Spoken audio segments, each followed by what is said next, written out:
राम राम राम राम राम। मरुत का यज्ञ धन और धर्मराज का अश्वमेध यज्ञ। तदभिप्रेतमालक्ष्य भ्रातरोच्युत चोदिता धनुं प्रहीणमाजह्व उदिच्यां दिशि भूरिश आजर गलत छपा हुआ है। तेन संहृत संभारो धर्मपुत्रो युधिष्ठिरः वाजिमेधैस्त्रिभिर्भीतो यज्ञैः समयजद्धरिम्। महाराज युधिष्ठिर का अभिप्राय जानकर भगवान वासुदेव की आज्ञा से भीमसेन आदि चारों भाई उत्तर दिशा में मरुत के यज्ञ से छोड़े हुए धन को विपुल मात्रा में ले आए। उसी धन से यज्ञ की सभी सामग्रियां एकत्रित की गई, जिनसे 3 अश्वमेध यज्ञों द्वारा महाराज युधिष्ठिर ने भगवान वासुदेव का ही पूजन किया। ब्रह्मार्पणम ब्रह्मवी। कुंती नंदन कहें कृष्ण के ही विधि मख होवे, कौन काज करी कहो कालिमा कुल की धोवे। छठे अंश अरुदंड द्रव्य ते काम चलावें, भूमिपाल की जिही वेद वृत्ति बतावें। हरि बोले हिम शिखर पे धन है विपुल मरुत को, लाई करो मख जिही तो सदुपयोग है वित्त को। वाह राम राम राम राम राम राम राम राम राम राम। हरे राम हरे राम राम राम हरे कृष्ण हरे हरे हरे राम हरे राम। असत्य से सत्य श्रेष्ठ है, ऐश्वर्योपयोग से त्याग श्रेष्ठ है, निरोध से क्षमा श्रेष्ठ है, अधर्म से धर्म श्रेष्ठ है, और अपने सर्व कर्मों को श्री कृष्ण पाद पद्मों में अर्पण कर देना, उन्हीं को अपना संपूर्ण भार सौंप देना, यह सबसे श्रेष्ठ है। समझ में आ रही है क्या आपको? इतनी बढ़िया बात थी। फिर सुनो, असत्य से सत्य श्रेष्ठ है, ऐश्वर्य उपयोग से त्याग श्रेष्ठ है, ऐश्वर्योपभोग से त्याग श्रेष्ठ है, निरोध से क्षमा श्रेष्ठ है, अधर्म से धर्म श्रेष्ठ है, और अपने सर्व कर्मों को श्री कृष्ण के चरण कमलों में समर्पण कर देना, उन्हीं को अपना संपूर्ण भार सौंप देना, यह सबसे श्रेष्ठ साधन है। इससे बढ़कर संसार में सर्वश्रेष्ठ कार्य कोई नहीं। महाभाग पांडवों ने ऐसा ही किया है।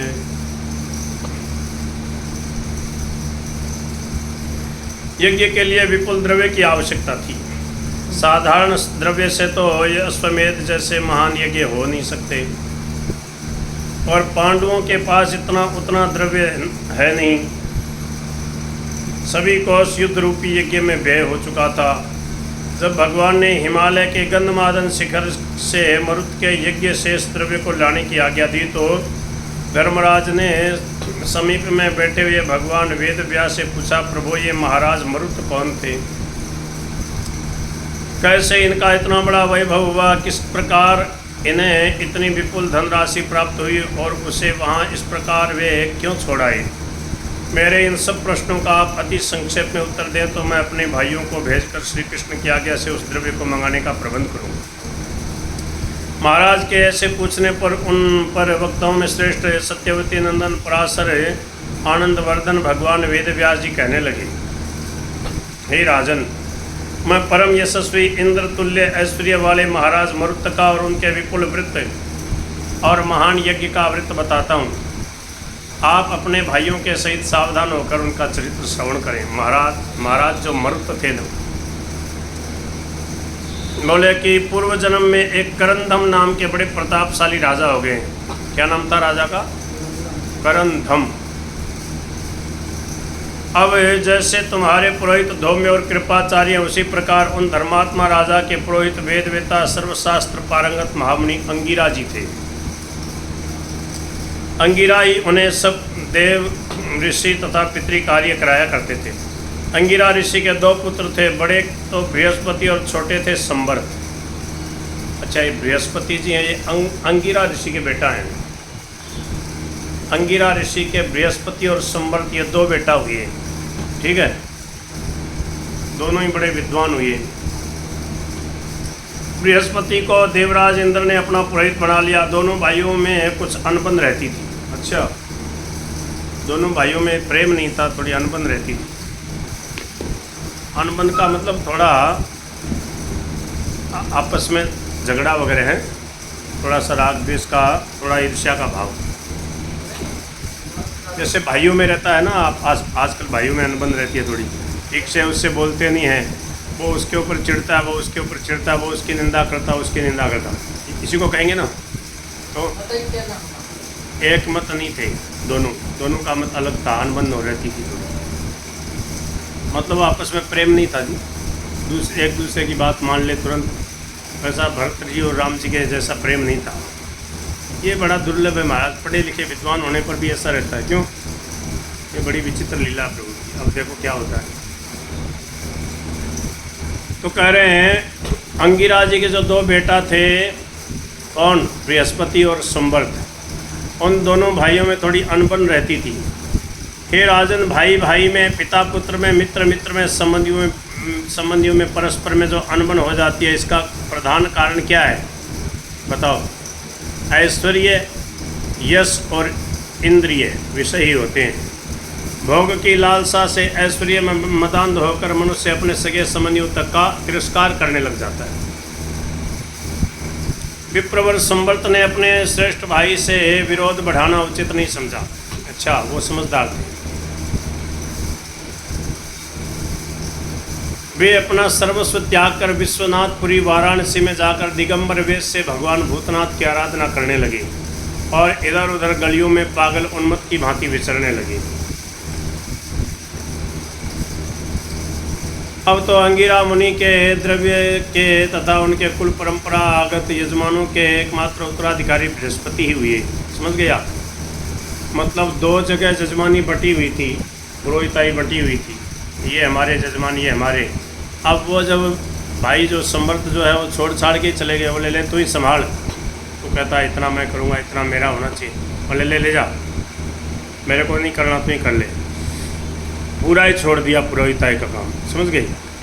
यज्ञ वगैरह कराना सब छोड़ दिया। काशी में जाके बोले शंकर भगवान का भजन करूँगा।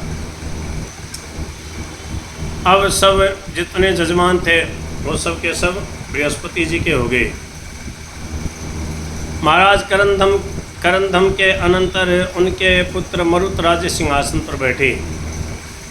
बृहस्पति अपने जजमान महाराज मरुत को उसी प्रकार देव, ऋषि तथा पितृ कार्य कराने लगे जिस प्रकार महामुनि अंगिरा महाराज करंधम को कराया करते थे। अंगिरा जी तो करंधम के पुरोहित थे और करंधम के जो अंगिरा के बेटा बृहस्पति हो गए, ये हो गए मरुत के पुरोहित। महाराज मरुत इतने बलवान, गुणवान और ऐश्वर्यवान थे कि उनका ऐश्वर्य देखकर देवराज इंद्र भी स्पर्धा करते थे। हे राजन, मुक्ति मार्ग में यह ईर्ष्या रूपी दोष ही सबसे बड़ा विघ्न है। क्या समझे? कि जानबूझ करके समझते हुए भी कि ईर्ष्या नहीं करना चाहिए, वो लोग भी इसको नहीं छोड़ते हैं। ये आश्चर्य की बात। क्या स्वामी शरणानंद जी महाराज ने ये समझाया कि जाने हुए असत का त्याग कर दो, जानते हुए असत है, ये असाधन है, उसका त्याग कर दो।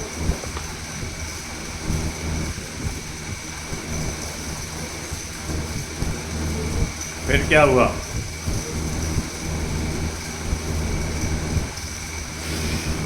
पृथ्वी के जीवों से लेकर ब्रह्मलोक तक के जीव में यह दोष देखा जाता है। क्या? ईर्ष्या का दोष ये देखा गया है। एक ही वृत्ति वाले पुरुष अपने से श्रेष्ठ को देखकर डाक करते हैं। दो विद्वान आपस में एक दूसरे के विद्वत्ता के यश को देखकर कुढ़ते हैं। ऐसा भी होता है क्या? तो यार वो फिर क्या समझा उन्होंने? जीवन का तत्व क्या समझा कि किसी से ईर्ष्या नहीं करना है, काम क्रोध लोभ मोह मद मत्सर, मत्सर है ना, ये तो डाकू है, इससे बचना है, इसको अपने यहाँ स्थान थोड़ी देना कहीं भी। वे सोचने लगे, देखो मैं स्वर्ण का समस्त, मैं स्वर्ग का और समस्त देवताओं का राजा हूँ। कौन सोच रहा है? देवराज इंद्र। धनी को देखकर डाक करता है। स्वर्ग के देवता अपने से अधिक सुख भोगने वाले को देखकर जलते हैं। इसी दोष के कारण जीव भगवत पाद पद्मों तक नहीं पहुँच पाते। यदि यह एक ही दोष छूट जाए तब तो जीव नित्य शुद्ध मुक्त बना बनाया ही है। देवराज इंद्र भी महाराज मरुत से डाक करने लगे। वे सोचने लगे, देखो मैं स्वर्ग का और समस्त देवताओं का राजा हूँ। फिर भी मर्त्य धर्म वाले पृथ्वी के राजा मरुत के समान मेरा ऐश्वर्य नहीं है। किसी प्रकार उसके धर्म कार्यों में विघ्न करना चाहिए। गजब हो गया यार। नहीं तो पृथ्वी से आकर वहाँ स्वर्ग में यह मेरी बराबरी करेगा, यहाँ स्वर्ग में यह मेरी बराबरी करेगा, और कोई आश्चर्य नहीं है यह मुझसे इंद्र का पद भी छीन सकता है। यही सब सोच विचार कर ईर्ष्यावश इंद्र ने अपने गुरु बृहस्पति को बुलाकर कहा, देखो देवगुरु, आप राजा मरुत को जो देव ऋषि पितरी कार्य कराते हैं वह न कराया करें, इसमें मेरी अप्रतिष्ठा है। आप दिव्य देवताओं के गुरु होकर भी एक मर्त्य धर्मा मनुष्य को क्यों धर्म कार्य कराते हैं? आप देवगुरु कहलाकर भी मनुष्यों के पुरोहित कहलाने में अपना अपमान नहीं समझते हो। मैं दो टोक बात कहता हूँ, मैं लगाव लपेट की बात करना नहीं जानता। आप यदि मेरे पुरोहित रहना चाहें तो राजा मरुत का कोई भी कार्य कभी न कराएं, और यदि आपको उसी का पुरोहिताई प्रिय है, उसी की पुरोहिताई प्रिय है, तो मेरा नमस्कार ग्रहण करें। हमारी आपकी राम राम श्याम श्याम। बोलिए आपको इन दो बातों में से कौन सी करनी है?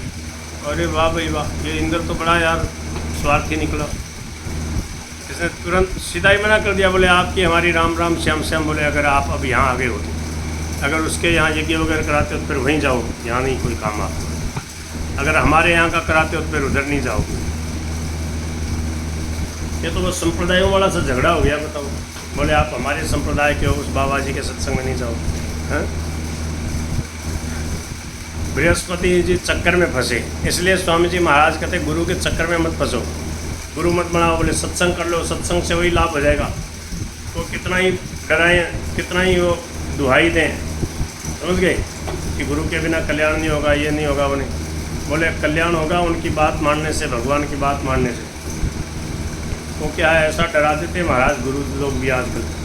जैसे वो ऑपरेशन के लिए डॉक्टर डरा देते ना आदमी को, तो डर जाता आदमी, फिर ऑपरेशन करवा ही लेता है। तो पैसे के लिए है ना, कहते हैं ऑपरेशन करना ही पड़ेगा, नहीं तो ऐसा हो जाएगा वैसा हो जाएगा। और फिर बताओ पेट काट देते हैं बेचारे का, लड़कियों का पेट काट देते हैं। एक दो वो हो पाती है संतान, फिर उनमें हिम्मत नहीं रहती, दोनों तरफ से पेट कट गया। बताओ अब ये इनको भगवान मानते, बताओ डॉक्टरों को ये ऐसा काम करते हैं। लोभ में फंस करके क्या पढ़ाई करी है, पढ़ाई का क्या सार निकाला इन्होंने? दूसरों को दुखी देख करके उनका दुख दूर करना चाहिए, और दुख देते हैं उसका, परेशान। तो इनकी क्या गति होगी भगवान ही जाने। भगवान राम राम राम राम राम।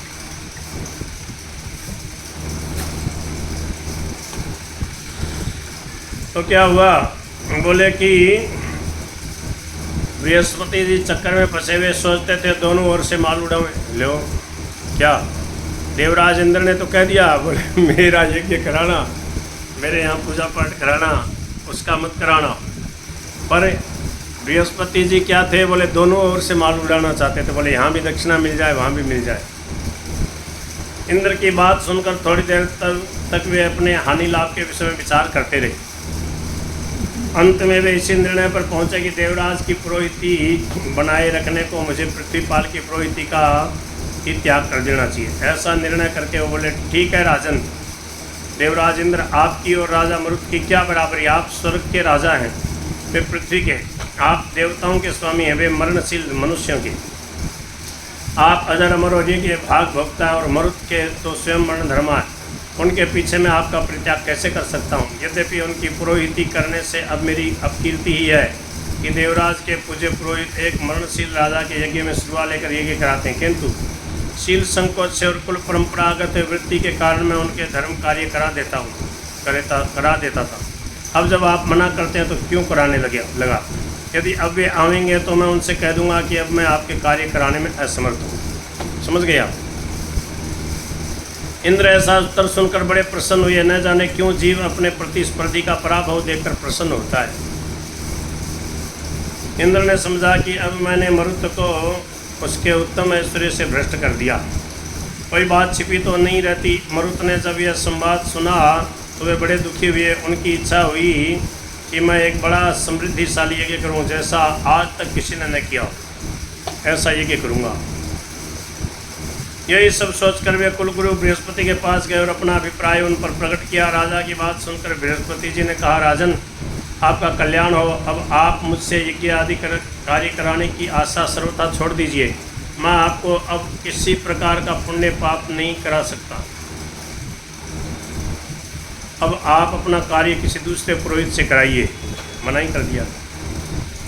राजा ने विनीत भाव से कहा, ब्राह्मण आप यह कैसी बात कर रहे हैं? दूसरे ब्राह्मण से मैं कैसे करा सकता हूँ? अपनी कुल परंपरा के सुयोग्य पुरोहित के रहते हुए दूसरे पुरोहित के से पुण्य कार्य कराना महान पाप है। मैं भला आपको कैसे परित्याग कर सकता हूँ? बृहस्पति जी ने कहा, राजन तुम मुझे परित्याग कहाँ कर रहे हो? मैं ही तुम्हारा स्वेच्छा से त्याग करता हूँ। राजा ने अत्यंत विनीत भाव से कहा, प्रभु यजमान के किसी घोर पाप को देखकर पुरोहित उसका परित्याग करते हैं। आप मेरे किस पाप के कारण परित्याग कर रहे हैं? आपने मुझ में कौन सा महापातक देखा है?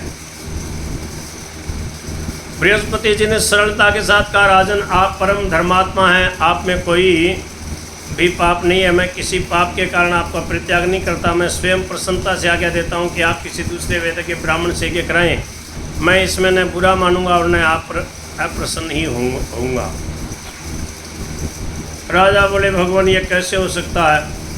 कुल परंपरा से तो हमने आपके पैर पूजे हैं। यदि भाग्यवश यजमान धनहीन दरिद्र हो जाए तो क्या सुयोग्य ऐश्वर्यशील पुरोहित किसी प्रकार उसे छोड़ सकते हैं? या पुरोहित के वंश वाले ही विद्याविहीन हो जाएं तो बुद्धिमान यजमान उनका सर्वथा परित्याग कर सकते हैं क्या? जैसे भी हो दोनों को संबंध निभाना पड़ता है। सो मैं तो ऐश्वर्यहीन भी नहीं, आपकी सब प्रकार की सेवा करने को तैयार हूँ। फिर आप क्यों नहीं मेरा यज्ञ करा रहे? यह सुनकर बृहस्पति जी ने कुछ झुंझलाहट के साथ कहा, राजन सच्ची बात तो यह है कि आप चाहे ए करें चाहे चे करें, मैं हो गया हूँ देवराज इंद्र का पुरोहित। ए करें या चे करें, समझ गए? मैं हो गया हूँ देवराज इंद्र का पुरोहित। आपका कर्म करना मैं अपना अपमान समझता हूँ, अतः आप मुझसे यज्ञ कराने की तनिक भी आशा न रखें। ऐसा स्पष्ट और गर्वपूर्ण उत्तर सुनकर राजा को अपार दुख हुआ। उनकी आंखों में आंसू आ गए। फिर भी वे अपने को संभाल कर बोले, भगवान इंद्र को बनाने वाले भी तो आप ही हैं। इंद्र कोई एक तो निश्चित है ही नहीं जिससे आप ब्राह्मण सो यज्ञ कराते हैं वही इंद्रासन का अधिकारी हो जाता है। मैं आपका परंपरागत यजमान हूँ, सेवक हूँ, आपकी आज्ञा में स्थित हूँ। आप पर मेरा और मुझ पर आपका अधिकार है। मैं पीछे तो नहीं हटता। आप मुझे 100-200 जितने चाहें अश्वमेध राज यज्ञ करावें तो मैं इंद्र बन जाता हूँ। लोग आप कहते हो इंद्र का ही पुरोहित रहता हूँ, मेरे से यज्ञ करवा लीजिए। बताओ कितना धन होता था पहले राजाओं के पास। बृहस्पति कुछ उत्तेजित होकर बोले, राजन बहुत बातें मनाने की आवश्यकता नहीं। मैंने आपसे एक बार कह दिया, आप एक बार कहें 1000 बार कहें, मैं आपका यज्ञ नहीं करा सकता। आप अपना काम देखें और जिससे चाहें यज्ञ करा लें। मेरी आशा सर्वथा छोड़ दें। इसके आगे कोई उत्तर नहीं था। वे दुखित चित्त से बृहस्पति जी को प्रणाम करके चल दिए। उनके मन में बड़ी गिलानी हो रही थी कि मेरे पुरोहित ने मुझे निरपराधी का अकारण क्यों परित्याग कर दिया।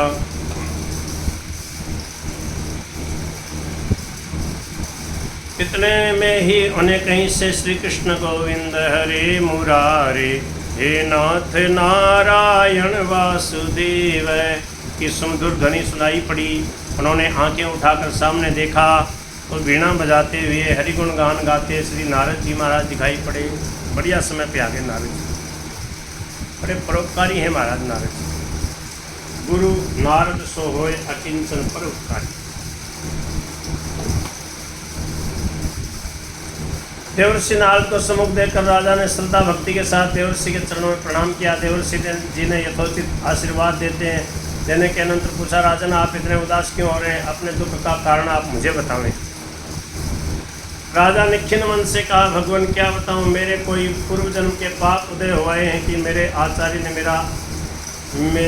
ने बिना अपराध मेरा परित्याग कर दिया है।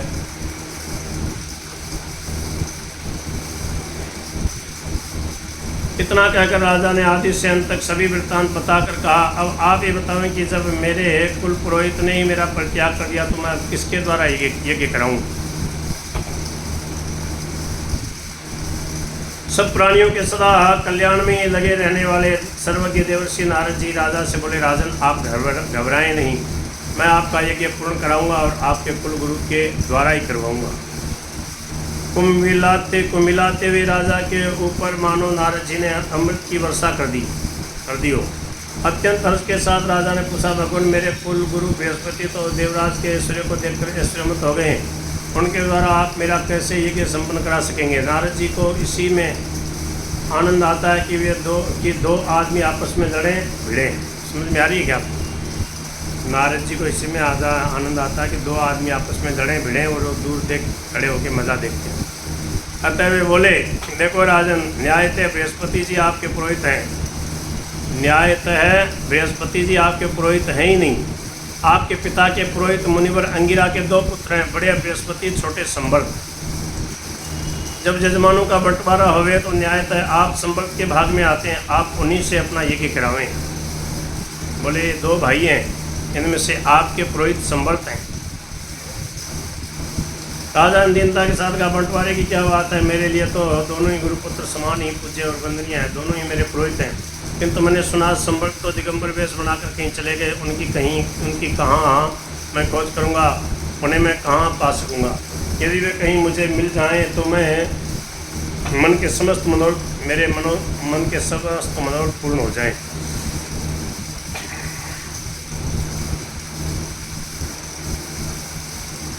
राजा की बात सुनकर नारद जी बोले, राजन, ब्रह्मज्ञानी महामुनि संवर्त का पता मैं आपको बताता हूँ।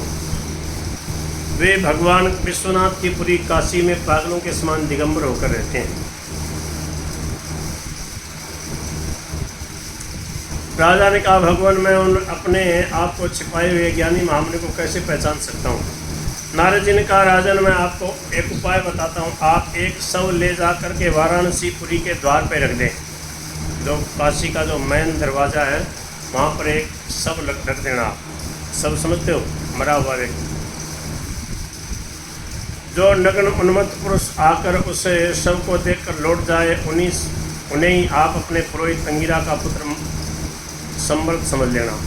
वे आपको बहुत प्रकार से भगाना चाहेंगे, अपने को हर प्रकार से अयोग्य बताएंगे, किंतु उनके भुलावे में न आ जाएं। वे जो भी कहें उसी को करें। मेरा पता पूछें तो बता देना, नारद जी तो अग्नि में प्रवेश कर गए। वो कहेंगे, आप मेरा पता किसने बताया? तो आप मेरा नाम मत बताना। नारद जी महाराज बड़े विचित्र हैं। क्या बोले? वो कहेंगे कि मेरा पता आपको किसने बताया? तो वो कहेंगे, नारद जी ने बताया होगा। तो कह देना, नारद जी तो अग्नि में प्रवेश कर गए। वाह महाराज, लोग तो दूसरे को गाली देते हैं, नारद जी अपने आप को ही गाली दे देते हैं। क्या फर्क पड़ता है? क्या कोई दूसरे को कहे तो आग में जल जा, आग में पड़ जा, है ना, भाड़ में जा, से बोलते ना। और ये नारद जी खुद ही कहते हैं, बोले वो अगर ये कहे कि आपको मेरा पता किसने बताया कि मैं यहाँ काशी में रहता हूँ, तो बोले कि वो कहेंगे नारद जी ने बताया होगा ना। नारद जी कहाँ हैं? तो कहते हैं ना, नारद जी अब कहाँ हैं? नारद जी तो अग्नि में प्रवेश करके। जय हो नारद जी महाराज। इतना कहकर नारद जी यह गए वह गए और वहाँ से क्षण भर में राजा की दृष्टि से ओझल हो गए। बोलो नारद जी महाराज। नारद जी मजाकिया आदमी है, मस्त। इसलिए मैं बचपन से ये अभिलाषा कर रहा हूँ। 30 साल हो गए इस बात को मेरे को मन में संजोए हुए। 1993 से अब 2023 हो गए, 31 साल हो रहे हैं इस बात को। मैं यही सोच रहा था कि अपने नारद जी के साथ हो जाएंगे। नारद जी सब लीला देखते हैं, सब अवतारों की सब लीला देखते हैं और सब आनंद लेते हैं, सब भक्तों के भगवान के चरित्र में। नारद जी के पास वीणा है, हम एक मजीरा बजा लेंगे, ठीक है ना, और कहेंगे कि चलो दोनों मिलके करते हैं कि बोलो गिरधर गोपाल की।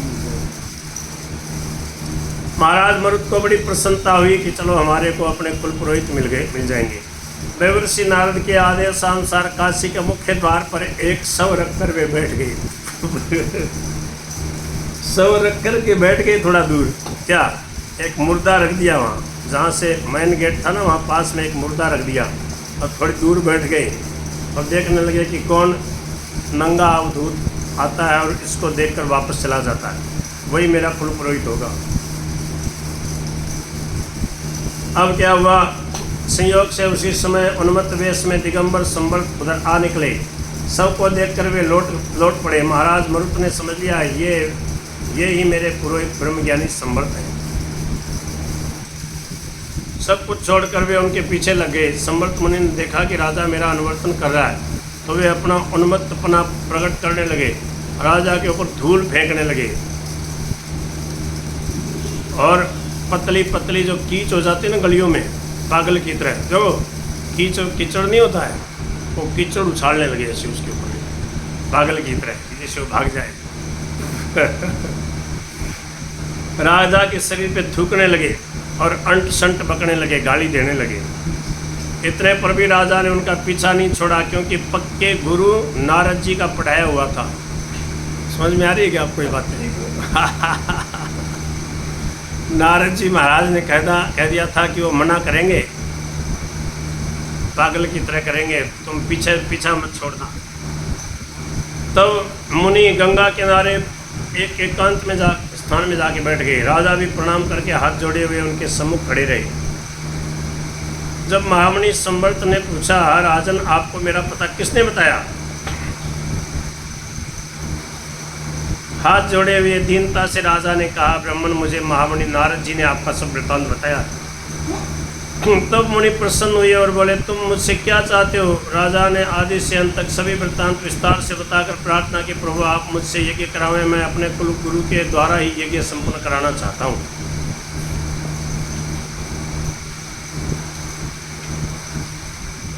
संबर्त ने अत्यंत आश्चर्य की मुद्रा बनाकर कहा, अरे राजा, एक तो मैं स्वयं पागल हूँ, मेरे साथ तुम भी पागल हो गए हो क्या? मैं तो उन्मत्त हूँ, मेरे मन में जब जो आता है करता हूँ, मैं यज्ञ याग कराना क्या जानूँ? तुमसे बेसिर पैर की बात कह किसने दी? तुम्हें विश्वास कैसे हो गया कि मुझ में यज्ञ कराने की योग्यता है? हाथ जोड़े हुए दीनता के साथ राजा ने कहा, प्रभु आप सब कुछ कर सकते हैं, यज्ञ की तो बात ही क्या, नई सृष्टि की रचना कर सकते हैं। आप विश्वामित्र से किसी प्रकार मेरे को कम नहीं लग रहे, मैं आपके भुलावे में नहीं आने वाला हूँ। मुझे नारद जी ने सब बता दिया है, जैसे भी हो आपको मेरा यज्ञ कराना ही पड़ेगा। ऐसे महात्मा थे, बताओ, भजन करते करते ऐसी स्थिति हो गई। बस अब क्या, पिघल गए मुनि और प्रसन्न होकर बोले, राजन मैं आपका यज्ञ करा सकता हूँ, और ऐसा यज्ञ करा सकता हूँ कि इस पृथ्वी के गुरु राजाओं की तो बात ही क्या, इंद्र भी ऐसा यज्ञ नहीं करा सकता। किंतु एक प्रतिज्ञा करनी होगी, जब मैं तुम्हें यज्ञ कराने लगूंगा तो इंद्र और बृहस्पति ईर्ष्यावश भांति भांति के उपायों से हम तुम में भेदभाव उत्पन्न कराने का प्रयत्न करेंगे। उनके प्रलोभन में पड़कर तुम यदि मेरा परित्याग न करो तो मैं तुम्हारा यज्ञ कराऊंगा। समझ गए? राजा ने अत्यंत विनीत होकर दृढ़ता के साथ कहा, भगवान मैं इस विश्वनाथ की पुरी में गंगा जी को साक्षी करके अश्वत्थ के नीचे कह रहा हूँ, अश्वत्थ पेड़ के नीचे खड़े थे दोनों, कह रहा हूँ कि चाहे साक्षात पिता में ब्रह्मा ही आकर मुझसे क्यों न कहे, मैं आपका किसी प्रकार परित्याग नहीं करूँगा। ऐसा होने चाहिए गुरु भक्त। यह सुनकर संबर्त मुनि बड़े प्रसन्न हुए और बोले, राजन अपनी की हुई प्रतिज्ञा का स्मरण रखना। मेरे बड़े भाई के बहकाने में से तुमने मुझे छोड़ दिया, तो ज्येष्ठ होने के कारण उनसे तो मैं कुछ कहूँगा नहीं, किंतु तुम्हारा सर्वनाश कर दूंगा। और यदि तुम अपनी प्रतिज्ञा पर स्थिर रहकर मेरे वश में रहे तो तुम्हारे कोष को अक्षय बना दूंगा। इंद्र भी तुम्हारे सामने आकर लज्जित होगा। राजन तुम्हारा कल्याण हो। अब तुम जाकर तपस्या के द्वारा शिव जी को प्रसन्न करो। वे प्रसन्न होकर गुह्यक चारण और गंधर्वों से रक्षित स्वर्ण राशि आपको देंगे, उसी के द्वारा मैं आपका यज्ञ करूँगा। बताओ। महामुनि संबर्त की आज्ञा पाकर राजा ने अपनी तपस्या से शिव जी को प्रसन्न करके अक्षय स्वर्ण राशि प्राप्त की। महामुनि संबर्त ने उसी से यज्ञ के सभी सामान बनाए। अच्छा, इतना सोना आया कहाँ से? शिव जी की आराधना करने से शिव जी ने वहाँ जो उनके पास सोना था ना, अक्षय बना दिया। इतना सोना मिला उनको, कोई कमी नहीं रहती थी किसी प्रकार सोने की। जैसे राजस्थान में धोरों में चले जाओ और वहाँ से कोई कहे कि मेरे को ऊँट गाड़े के ऊपर भरनी है रेता, कोई कहे ट्रक भर के ले जाना है, कोई कहे नहीं ट्रेन भर के ले जानी, मेरे को भर सकता हूँ क्या? बोले तुम कितनी भर ले जाओ। हाँ?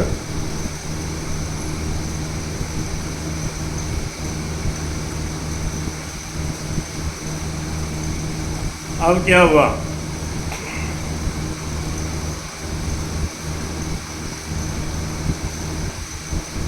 महामुनि संवर्त ने उसी धनराशि से यज्ञ के सभी सामान बढ़ाए।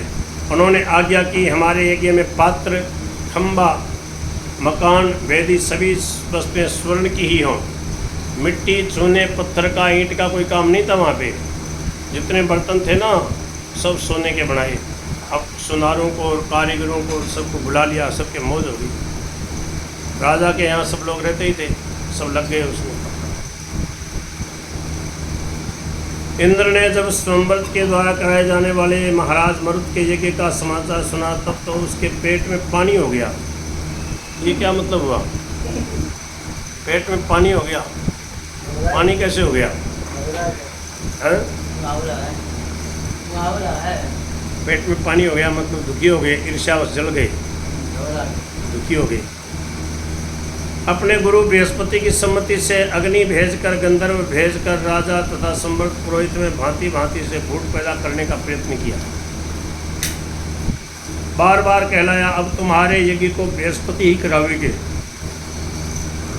क्या समझे? अब देवराज इंद्र कह रहा है बोले नहीं, संवर्त नहीं, तुम्हारे यज्ञ को ये बृहस्पति कराएंगे, जो हमारे पुरोहित हैं यही कराएंगे। केतु राजा अपने वचनों से विचलित नहीं हुआ, बोले नहीं, मैं अब संवर्त जी से यज्ञ कराऊंगा। वे इंद्र और बृहस्पति के संदेशों को सुनकर तस्मस भी न हुए। अंत में इंद्र वज्र लेकर स्वयं राजा के यज्ञ में विघ्न करने आए। इस पर राजा विचलित होने लगे।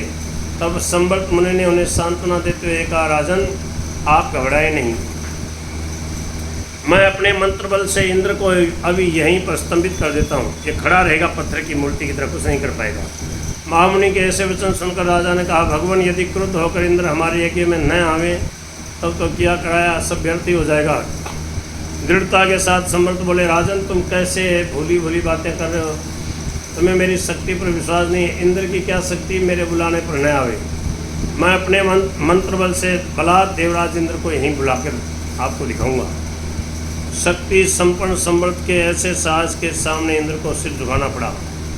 वे प्रसन्न होकर राजा के यज्ञ में आए और आनंद के सहित सोमरस का पान किया। संतुष्ट होकर राजा से बोले, राजन मैं आपका कौन सा कार्य करूं? राजा ने कहा, हे स्वर्गाधिप देवेश, यदि आप मुझ पर प्रसन्न हैं तो आप स्वयं मेरे यज्ञ को विधिपूर्वक समस्त दिव्य ऐश्वर्य के सहित संपन्न करावें। इंद्र ने कहा, ऐसा ही होगा। इतना कहकर उन्होंने विश्वकर्मा के द्वारा वहाँ स्वर्ण के हजारों मंदिर भवन बनवा दिए। राजा मरुत से जिसने जो मांगा वही दिया। ब्राह्मणों को इतना स्वर्ण दिया कि वे उसे उठा ही नहीं सके, वहीं छोड़कर चल दिए। यज्ञ की समस्त सामग्रियाँ यज्ञ के पूर्ण होने पर महाराज मरुत वहीं छोड़कर चले गए। बताओ इतना बड़ा यज्ञ हुआ। वे अब तक गुह्य राक्षस और गंधर्वों द्वारा रक्षित ज्यों की त्यों ही पड़ी हैं। श्री कृष्ण की आज्ञा से आप उनमें से जितनी चाहें उठवा लावें और अपने यज्ञों को पूर्ण करें। सर्वप्रथम आप शिव जी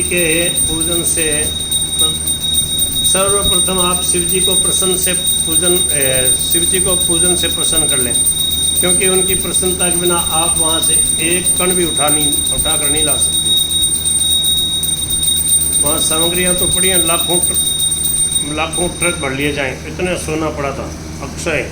लाखों लोग आए थे, लाखों पंडित आए थे, सबको खूब मनोमन सोना दिया था, तो वहीं छोड़ के चले गए, उठा के ले जा ही नहीं पाए।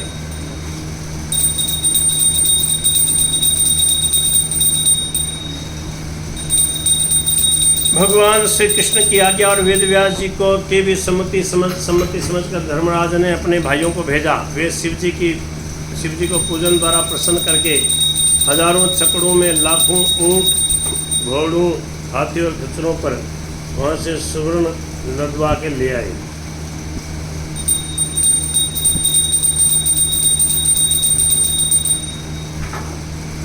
जब वे सब विपुल धनराशि को लेकर पांडव हस्तिनापुर आए तब सभी को परम आश्चर्य हुआ। गंगा के किनारे कई योजन पृथ्वी सम और शुद्ध करने का कार्य होने लगा, करके यज्ञ का कार्य होने लगा। पृथ्वी को सम और शुद्ध करके यज्ञ का कार्य होने लगा। जय हो। ब्राह्मणों ने सम्मति दी कि महाराज एक ही यज्ञ में सब विधि तिगुनी कर दें, तिगुनी दक्षिणा दें, आपको तीनों यज्ञों का फल साथ ही हो जाएगा। धर्मराज ने ऐसा ही किया। यज्ञ घोड़ा छोड़ा गया, वह संपूर्ण पृथ्वी पर भ्रमण करके पुनः लौट आया। तब यज्ञ की सब विधि यथावत की गई। जिस यज्ञ को कराने वाले स्वयं यज्ञपति भगवान ही हों, उसकी सफलता के संबंध में कुछ कहना ही व्यर्थ है। धर्मराज ने उस यज्ञ में अटूट धन लुटाया, जिसने जो मांगा वही दिया। धर्म चाहे जो आओ, चाहे जिस समय आओ, इच्छा अनुसार जो पदार्थ चाहो खाओ, चाहो वही तत्काल मिलेगा। इस प्रकार महाराज युधिष्ठिर का यह यज्ञ मरुत के यज्ञ से भी बढ़कर हुआ। मरुत के यज्ञ में तो इंद्र कराने वाले थे, इस यज्ञ में तो इनके पिता के भी पिता में भगवान श्याम सुंदर थे, अतः वह यज्ञ अनुपमेय हुआ। इस प्रकार महाराज युधिष्ठिर के अश्वमेध यज्ञों को सांगोपांग पूर्ण कराकर सबकी प्रसन्नता के लिए कुछ काल तक भगवान और भी हस्तिनापुर में ही रहे। फिर सबकी सम्मति लेकर सभी से प्रेम पूर्वक मिलजुल कर यादवों और अपने प्रिय सखा अर्जुन के सहित भगवान अपने यादवों द्वारा प्रतिपालित द्वारकापुरी को चले गए। अच्युत आज्ञा पाई हिमाचल पांडव धाये, शिव को कर संतुष्ट मरुतमक को धन लाए। शिव को कर संतुष्ट मरुतमक को धन लाए। करि कृष्णार्पण सभी यज्ञ के कारज कीन है। अन्न वस्त्र धन धाम ग्राम विप्रानिकों दीन है। इंद्र सरिस कुंती तनय नव जलधर समश्याम है। स्वर्णवारी वर्षा बरसें विपुल है। पूरे सबके काम हैं। जय जय श्यामा जय जय श्याम। जय जय श्री वृंदावन धाम बोल गिरधर गोपाल की जय।